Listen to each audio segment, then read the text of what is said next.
খুব সুন্দর জায়গা, পানির বীজখানেই আছি, দেখতে পাচ্ছ।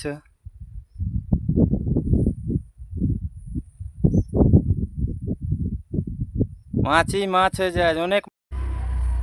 বন্ধুরা, তো মাছগুলো সব কেটে নেবো। অনেকই মাছ হয়েছিল, 15 কিলো মতন হয়েছিল মাছ। তো আমার ফুফুতো ভাইকেও দিয়ে দিয়েছি, আমি 3টে রেখেছি। বড় কাতলা, একটা বড় লাল মাছ, পেটাবা, সব কেটে নেবো। আসসালামু আলাইকুম রহমতুল্লাহ বরকাতুহু। আমার প্রিয় বন্ধুরা, এই দেখো মাছ ধরতে গেছিলাম, এতগুলো মাছ পেয়েছি আমি। তো ওই রেসিপি আজকে দেওয়া হলো। তো রেসিপিটা দেখবে, খুব দুর্দান্ত রেসিপি। দেখতে পাচ্ছ কত লোভনীয় হয়েছে দিদি ভাইয়েরা। এটা পকোড়া বানিয়েছিলাম, পকোড়ার রেসিপি আছে, ওটা আলাদাভাবে দেবো।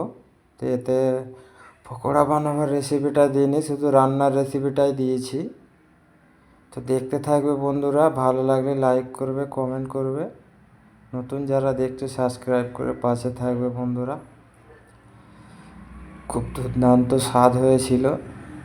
তো এভাবে মাছের পকোড়া বেনে রান্না করে দেখবে, খুবই সুন্দর লাগে, খুব টেস্ট হয়। তো কী খাচ্ছে কিছু বোঝাই যাবে না, মাছ খাচ্ছেও না চিকেন, মানে একটা আলাদা রকমেরই স্বাদ হয়, দুর্দান্ত স্বাদ হয়। তো আমি কী কী নিয়েছি তোমাদেরকে দেখাচ্ছি।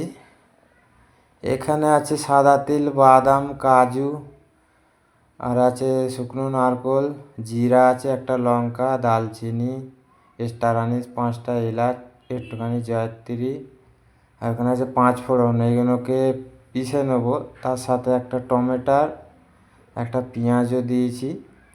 তো পেঁয়াজটা আর হয়নি, তাই বলে দিলাম। এই যে এখানে দিলাম পেঁয়াজটা, দিয়ে পিষে নিয়েছি আমি।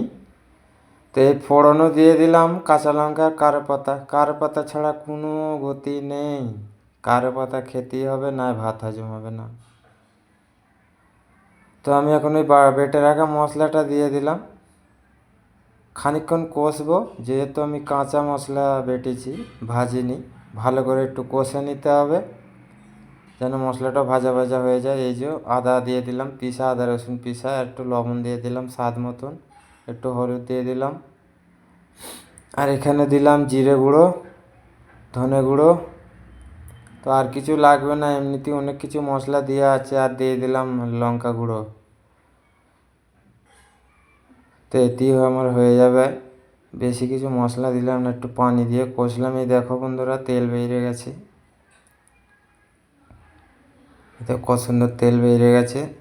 তো আমি এখন 1 কাপ পানি দিয়ে দিলাম, বেশি পানি দেবো না। এই ঢাকা দিয়ে দিলাম, পানি দিয়ে ফুটে গেছে। আমি এখন ওই পকোড়াগুলো দিয়ে দিলাম,